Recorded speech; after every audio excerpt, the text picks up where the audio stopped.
Comme chaque semaine, je vous amène découvrir les artisans qui font battre le cœur de l'Hexagone et les lieux qui font son prestige. Aujourd'hui, dans version française, un best-of spécial mode.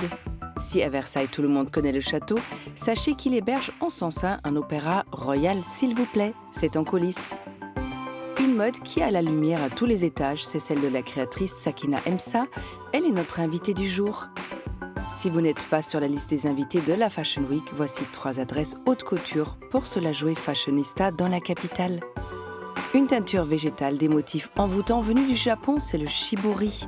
Caroline Cochet nous fait découvrir son savoir-faire.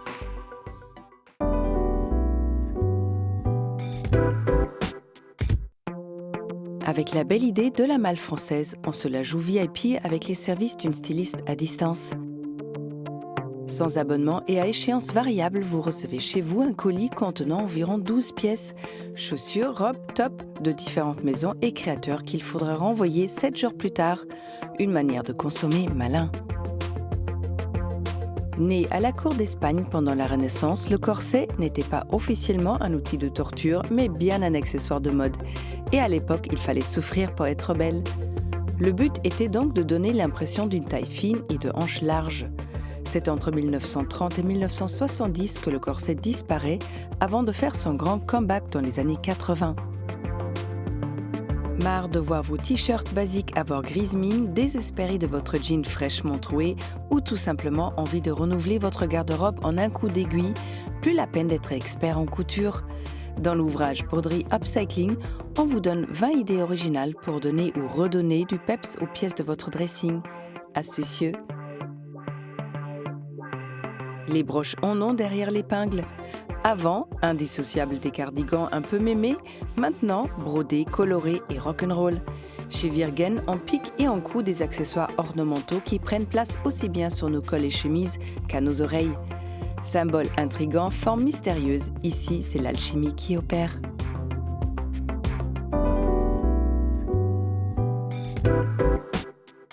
S'il était le théâtre d'événements historiques, l'Opéra Royal de Versailles fut aussi celui de nombreuses représentations, aussi bien artistiques qu'architecturales. Voici ses coulisses. Si vous passez par le château de Versailles, assurez-vous de visiter son opéra. Construit en seulement 2 ans pour accueillir le mariage de Louis XVI et Marie-Antoinette en 1770, il a davantage servi de salle des fêtes que de spectacle. Qu'à cela ne tienne, son décor est exceptionnel. Pour son look bien sûr, avec sa lumière tamisée, ambiance chandelle, mais aussi parce qu'il a été pensé par des architectes et des techniciens de théâtre.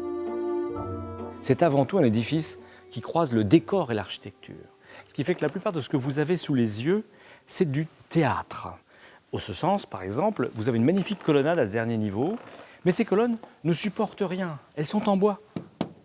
Elles sont un élément décoratif, donc il a été réalisé ailleurs et on l'a apporté ici, on l'a posé. En plus de 2 siècles, l'opéra n'a presque pas changé. En revanche, il a joué un rôle non négligeable dans la chute du couple royal. Le 1er octobre 1789, alors que la Révolution bat déjà son plein, les gardes du corps de Louis XVI organisent un grand banquet et entonnent des chants de Richard Cœur de Lion, plutôt fidèle à la monarchie. À Paris, cette soirée est vécue comme une provocation et les foules se précipitent vers Versailles pour investir le château. D'une certaine manière, un air d'opéra dans l'opéra a fait fermer le château de Versailles, son opéra, et partir la famille royale. Mais avant ce faux pas historique, les Bourbons ont quand même un peu profité des lieux. Et pas question pour eux de frayer avec la cour. Le roi avait sa propre entrée, que notre guide emprunte aussi sans complexe. Alors ici, nous nous trouvons devant la porte monumentale qui donne accès pour le roi au bloc de l'opéra. Le roi ne quitte jamais son étage noble, c'est celui où nous sommes, où il y a à la fois la chambre du roi, la galerie des glaces, la chapelle royale, bref, l'ensemble des appartements royaux. Alors il faut un petit badge pour ouvrir cette porte, qui est quand même très particulière et aucun public ne passe jamais là. Suivez le guide le long de cet étage royal et surtout, retenez votre souffle. Vous allez découvrir la meilleure vue de tout l'opéra en toute intimité. Alors ici, c'est la loge du roi, avec ses grilles, qui sont une invention très spécifique pour cet opéra. L'idée que quand le roi accède dans ce bâtiment, et bien sûr assiste au spectacle, on le voit, mais pas obligatoirement, ce qui fait qu'il peut aussi quitter la salle sans que pour autant on interrompe le spectacle. Un dernier regard à Apollon couronnant les arts, une œuvre signée Duramo, et on reprend notre visite. Quelques volets d'escalier plus loin, nous voilà sur le plateau. Jusqu'à la construction de l'Opéra Garnier, c'était le plus vaste d'Europe. Derrière son grand rideau, renferme désormais des trésors comme d'anciens décors monumentaux qui servent encore aujourd'hui. Voici par exemple un châssis d'un élément de décor donc, de 1837. Donc c'est des grosses touches de couleur. C'est fait pour être vu à 20 à 30 mètres. Et c'est aujourd'hui le plus grand décor du 19e siècle conservé au monde. Il n'y en a plus. Encore quelques marches, vous voici au-dessus de la scène. Mieux vaut ne pas avoir le vertige pour manier les cintres, un système vieux de 5 siècles qui fait danser les éléments de décor. Eh bien ça, c'est finalement le décor. Et devant nous, les mécanismes qui permettent de la supporter. Alors vous voyez, elle est accrochée plus haut, mais autrement, ce sont des perches comme celle-ci. Aujourd'hui, elles sont en acier, à l'époque, elles étaient en bois, mais elles portaient des choses moins lourdes. Et on peut ainsi, assez facilement, faire monter ou descendre l'ensemble de ces décors sans qu'on ait l'impression qu'ils pèsent. Et ne ratez pas le clou du spectacle, il se trouve 16 mètres plus bas. C'est le sol sur lequel est posée toute la structure du théâtre. Une forêt de poutres et de piliers où certains vestiges du temps attendent simplement qu'on leur rende visite. Alors ici, nous sommes au dernier niveau des dessous de la scène. Ici, il y a sans doute les cabestans, les plus anciens et les plus grands de l'histoire du théâtre français, encore existants. Ce type d'objet, ce cabestan, qui permettait, avec des filins enroulés tout autour, en le faisant tourner ou de tirer ou de libérer des câbles, permettait de faire fonctionner tout le système de décor quasiment de manière instantanée. Vous l'aurez compris, cet opéra, c'est un peu un voyage dans le temps, savamment orchestré par la direction des lieux et sa programmation 100% d'époque.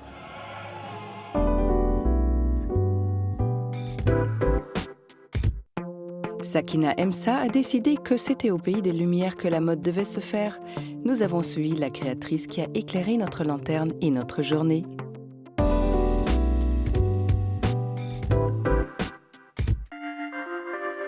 Il y a certaines idées lumineuses qui forcent l'admiration.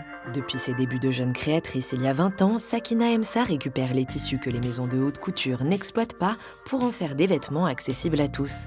Pionnière de la mode dite responsable, la styliste est l'ambassadrice d'une mode durable, sociale et féministe, une mode sans concession, et quoi de plus normal quand on vit au pays des Lumières ? Pour moi, la France, c'est vraiment le pays de la culture, le pays des droits de l'homme. La France des Lumières doit produire une mode des Lumières et de créer des vêtements qui réfléchissent d'abord à apporter de la lumière. C'est super important ça pour la journée. Le vêtement, on le porte toute la journée. Et avoir une touche de soleil avec soi, c'est un talisman, si j'ose dire. Une chose est sûre, les collections de Sakina ne manquent pas de lumière. Cette franco-comorienne passionnée d'art puise son inspiration aussi bien dans ses racines africaines que dans l'univers de la pop culture qu'elle aime revisiter façon pop couture. Je peux décider de travailler tel type de bleu parce que c'est clin. Je peux décider à un moment donné de rendre hommage, je sais pas, à une chanteuse femme. Par exemple, moi j'aime beaucoup Debbie Harry et Marianne Faithfull. Et voilà, je peux en tous les cas faire des vêtements en me disant si Debbie Harry portait une jupe, elle serait comment, quoi. Voilà, et je travaille un peu comme ça. Cette patte rock'n'roll, empreinte de sa jeunesse punk, se retrouve dans ses collections de sweats et de t-shirts à messages engagés ou joyeusement décalés comme Barbès Mon Amour ou La Goutte d'Or J'adore. Et oui, c'est après avoir longtemps habité et habillé ce quartier populaire de Paris que Sakina a ouvert sa nouvelle boutique dans le Marais où elle continue encore et toujours de monter au front. Pour moi, la fast fashion, c'est d'abord les conditions de travail, parce que c'est l'homme qui fait le vêtement. Après, au niveau des matériaux, on a des espèces de matériaux en plastique qui ne sont pas recyclés, qui vont de toute façon avoir un impact énorme sur la planète, sur l'environnement. Donc évidemment, ces matériaux-là ne m'intéressent pas, à moins que ce soit de l'upcycling comme ici. C'est-à-dire c'est des matériaux qui auraient pu être brûlés, c'est des matériaux qui existent déjà, que je récupère et dont avec l'upcycling, je redonne une seconde vie. Une seconde vie, c'est aussi ce qu'elle apporte aux femmes en difficulté qu'elle intègre dans son équipe ou encore à celles qu'elle rencontre dans la rue et en prison où elle organise depuis quelques années des défilés. Il n'y a pas à dire, Sakina déborde de générosité, un trait de caractère qui a tout de suite charmé Chris, son ami de toujours. Ah, moi je l'adore Sakina, j'adore son humanité.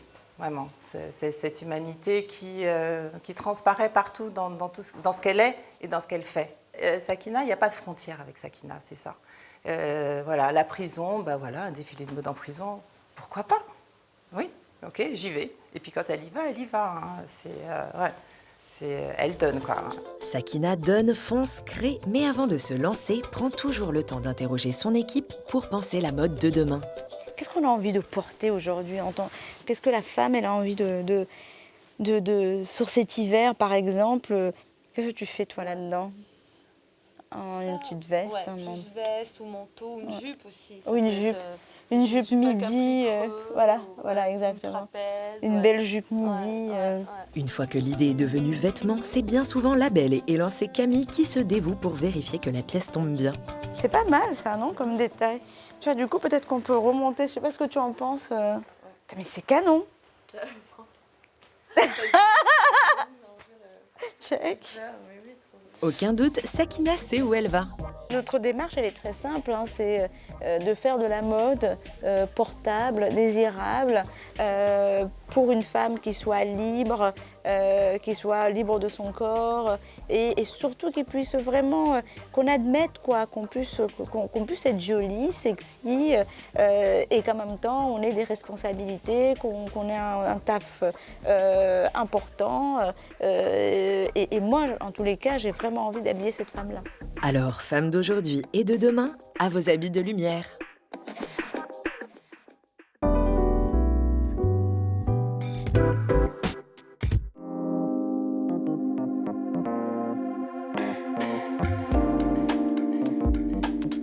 Bonjour Sakina. Bonjour. Sakina, plus jeune, vous étiez punk. Ensuite, vous avez fait une école de mode à Marseille et vous avez lancé votre marque. Mais qu'est-ce qui vous a réellement plu dans la mode ? Moi, ce qui m'a plu dans la mode, c'est cette force qu'un projet aussi léger puisse être quelque chose d'absolument extraordinaire et de fondamental dans la vie des gens. La mode, c'est politique. La mode, ça transforme le monde.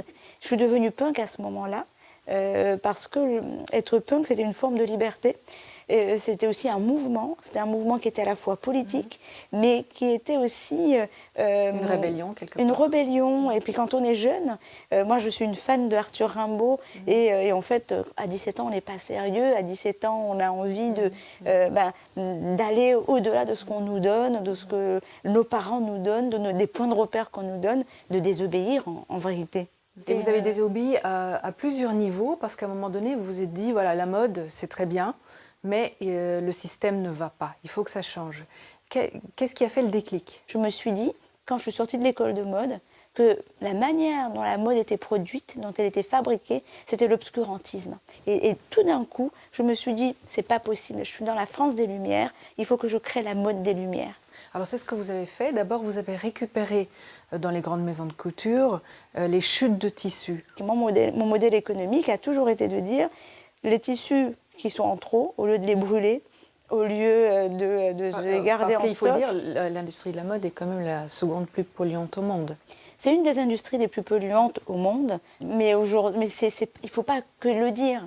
Il faut le faire. Quand on a 25 ans, qu'on a été dans une école de mode qui nous a appris, il fallait devenir une star du podium. Et une star du podium, ça utilise tel type de matériaux pour réussir, ça utilise tel type de tissu, de mannequin, etc. pour réussir. Que tout d'un coup, de se dire, ah ben non, moi je vais aller faire les poubelles de la haute couture parce que j'estime que ce qu'on jette est aussi digne. Alors justement, vous avez créé Fond de Mode, ce magasin qui est beaucoup plus qu'un concept store. C'est un manifeste pour une consommation plus citoyenne, plus digne. Ça, c'était très important. Je crois qu'aujourd'hui, le grand public est très sensibilisé. Et quand je vais parler du Rana Plaza et de ce qui s'est passé au Bangladesh avec cet immeuble qui tombe dans la ville de Savar, eh bien c'est ça, en fait, le fondement de notre manifeste. C'est de dire plus jamais ça. C'est de dire que c'est pas possible qu'aujourd'hui, quand on porte un t-shirt à 10 balles, c'est qu'il y a quelqu'un qui souffre dans la chaîne. Ouais. Quand vous parlez de mode, vous avez souvent le mot dignité. Et la dignité, vous l'avez aussi rendue à beaucoup de femmes, notamment les détenues de Fleury-Mérogis, où vous avez organisé, pendant la Fashion Week, un défilé. Comment s'est passée cette expérience ? C'est une expérience merveilleuse. La première fois où j'arrive à Fleury-Mérogis, j'ai été invitée à une télé, parce qu'il y avait une télé là-bas, et tant mieux, qui était animée par les détenus. Et en fait, quand on a fini l'interview, on commence à échanger, et je leur ai demandé c'est quoi votre rêve. Et là, elles m'ont dit que c'était de défiler. Alors moi, je me suis dit, chiche, on va le faire. Et ça a été très compliqué pour moi parce que c'était une époque où je ne voulais plus faire de défilés de mode. Je trouvais que les défilés de mode, c'était too much. Qu'on était dans cette espèce du règne du too much, de too much au niveau du corps de la femme, du too much au niveau du stéréotype de la beauté. J'avais décidé de ne plus défiler. Mais en même temps, je me suis dit, si tu ne fais plus de défilés, faire un défilé de mode en prison, c'est là où il faut être. Sakina, je pense que la génération qui va réellement avoir le pouvoir de changer les choses, bien que vous êtes précurseur, c'est la génération de millennials, celle qui va suivre. Qu'est-ce que vous leur dites ? Moi, j'ai envie de leur donner une phrase qui est mon mantra, que je cite à chaque fois. Je suis une fan de Camus. Chaque génération se croit vouée à refaire le monde. La mienne, c'est pourtant qu'elle ne le fera pas, mais sa tâche est encore plus grande. Elle consiste à faire en sorte que le monde ne se défasse. Faites vôtre cette phrase, vivez cette phrase. Nos actions doivent être optimistes, positives, créatives de valeur, et puis qui nous aident à transformer tous les poisons en remèdes, en fait. Il faut créer de la beauté, c'est ce que faut vous faites. créer de la valeur et de la beauté. Merci Sakina. Merci beaucoup.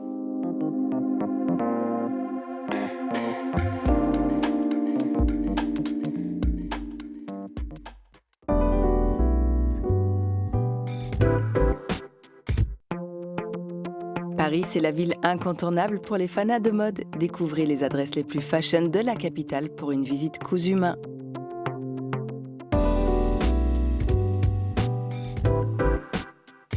Repérage, c'est votre rubrique dénicheuse de bons plans parisiens. Cette semaine encore, on a marché, couru, rampé, arpenté, cheminé, exploré et fait de la capitale un podium 100% haute couture. Pour commencer, sachez que mode et culture s'accordent parfaitement au Palais Galliera. Inauguré en 1895 à l'initiative de la duchesse du même nom, ce bâtiment a toujours été un musée, mais s'est entièrement consacré à la mode en 1977. Depuis, il accueille des expositions temporaires emblématiques sur Balenciaga, sur la garde-robe de Dalida ou encore Gabrielle Chanel, comme en ce moment. Une collection de vêtements et bijoux pour retracer la longue carrière de cette styliste de légende où les tailleurs élégants croisent les fameuses petites robes noires. Aventurez-vous au sous-sol, les caves voûtées viennent d'être transformées en galeries avec le concours financier de Paris et de la maison Chanel. L'envers du décor s'offre à nous. Ici, le vêtement devient pièce de musée et il faut l'entretenir en le dépoussiérant très régulièrement. À partir de 2021, le Palais Galliera saute le pas d'une exposition permanente qui devrait regrouper plus de 350 pièces, des costumes, photos et œuvres graphiques et accessoires.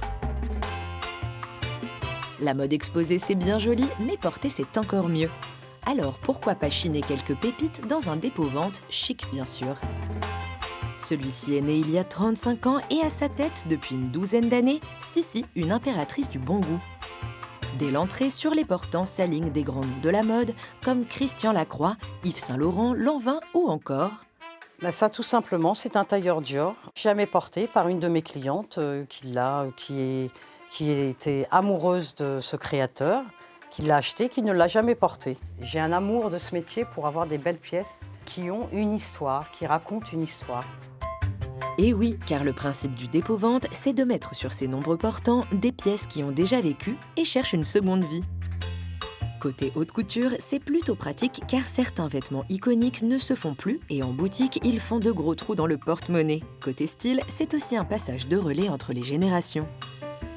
Je vais vous donner un exemple tout simple. Je vends énormément de petits sacs Croco que les mamies du quartier ou autres me portent, mais les jeunes adorent ça. Et ça leur va, elles portent ça avec un jean, leur basket. Et je pense que dans le vêtement, c'est pareil. Je pense qu'il y a une prise de conscience des jeunes aujourd'hui au niveau de la matière. Véritable pourfendeuse de la fast fashion, Sissi mise sur la longévité de ses pièces couture pour séduire sa clientèle. C'est un peu sa façon à elle d'être écolo avec classe. Pour finir notre défilé, rendez-vous à l'hôtel de Crillon et pas n'importe où, dans les appartements Karl Lagerfeld. Lors de la restauration du palace en 2017, l'architecte Ali Nasmar Daman a fait appel à cette star pour relooker 2 grandes suites. Et il a pris cette tâche très au sérieux. Il a été personnellement présent et impliqué dans la rénovation et la restauration de cette suite, de ces 2 suites. Plusieurs fois, il s'asseyait, il s'installait dans la suite et supervisait chaque détail. Ça va des tapis à la manière dont les murs ont été peints. Grand amoureux du XVIIIe siècle, Karl Lagerfeld avait même la maquette du palace faite par Jacques-Ange Gabriel pour Louis XVI. Dans ses suites, il a croisé du mobilier et des matières d'époque, comme le tissu de ses sièges, à des technologies modernes comme cette bibliothèque coulissant sur un dressing. Ne ratez pas la salle de bain en marbre blanc et sa baignoire d'une tonne 4 entrée par la fenêtre. Un cocktail de chic et d'artisanat d'art qui séduit. C'est une suite qui a un succès vraiment incroyable. Vraiment, c'est quelque chose d'unique pour nous, qui font vraiment résonner le luxe et le chic à la française. C'est vraiment une histoire formidable et on est très fiers d'avoir cet héritage dans l'hôtel. Avant de partir, passez par La Choupette, une suite attenante en l'honneur de la petite boule de poil préférée du styliste. Et voilà, vous avez désormais les bonnes adresses pour vivre Paris en mode Fashion Week.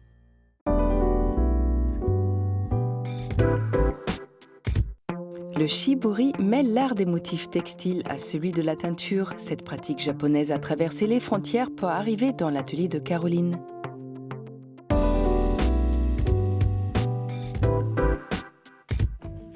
Dans ce nuancier, il y a un bleu bien particulier qui prend racine bien avant l'Antiquité, l'indigo. Importé d'Inde, la couleur indigo était appelée l'or bleu par les Grecs et les Romains, qui le traitaient comme un véritable produit de luxe. Teinture naturelle, le pigment indigo est issu d'une grande famille de plantes, dont celle-ci, la Persicaria tinctoria, très utilisée au Japon.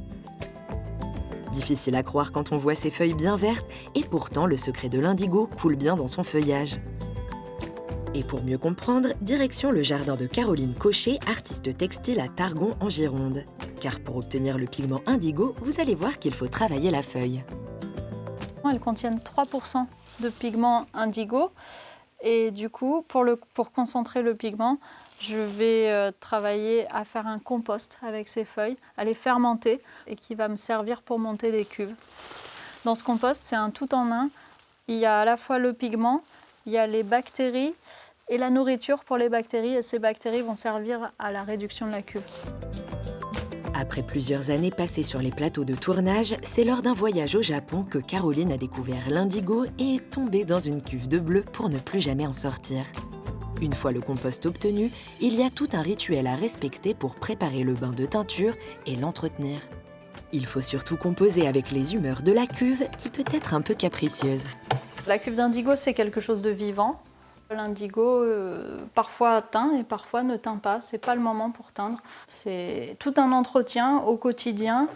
Et il y a des périodes qui sont meilleures que d'autres. L'été, c'est mieux. Le fait qu'elles aient chaud, c'est pour ça que je leur mets des petits chauffages aussi. Le fait qu'elles aient chaud, c'est propice en fait à la teinture. Donc l'hiver, elles se reposent. Et l'été, je teins. Maintenant que le bain est prêt, on peut passer à la teinture. Lorsque Caroline plonge le tissu dans le bain, il a une couleur qui est bien loin du bleu recherché. Mais alors, quel est le secret ? La magie de l'indigo, c'est que quand on teint dans une cuve, l'indigo n'est jamais bleu, il est toujours d'une autre couleur. Il est soit vert, soit jaune, soit marron des fois, mais il n'est jamais directement bleu. Il devient bleu à l'extérieur avec l'oxygène. Et ce bleu évolue encore dans le temps, il se patine. Et en effet, la magie opère dès que le tissu entre en contact avec l'air. D'un vert, on passe à un bleu timide, puis plus franc, pour obtenir un bleu indigo après 5 bains. Les explorations de Caroline au Japon ne se sont pas arrêtées à l'indigo.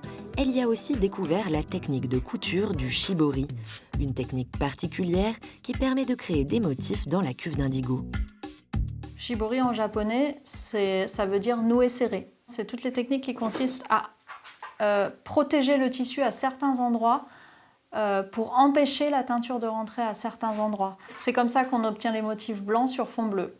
Tout ce qui est blanc sont les endroits où la teinture a été empêchée d'entrer, où le tissu a été protégé parce qu'il a été serré, noué, ligaturé, plié, pressé, peu importe.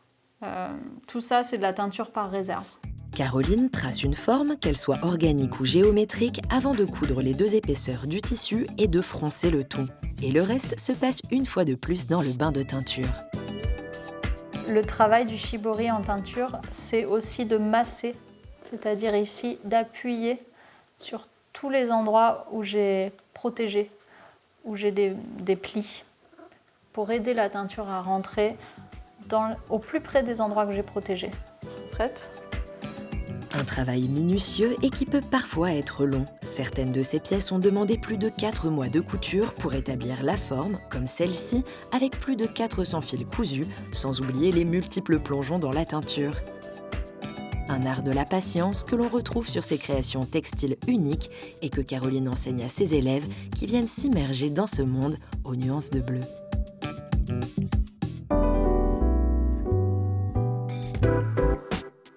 Version française est déjà terminée. J'espère que ce numéro spécial vous a plu. On se retrouve très vite. Bye.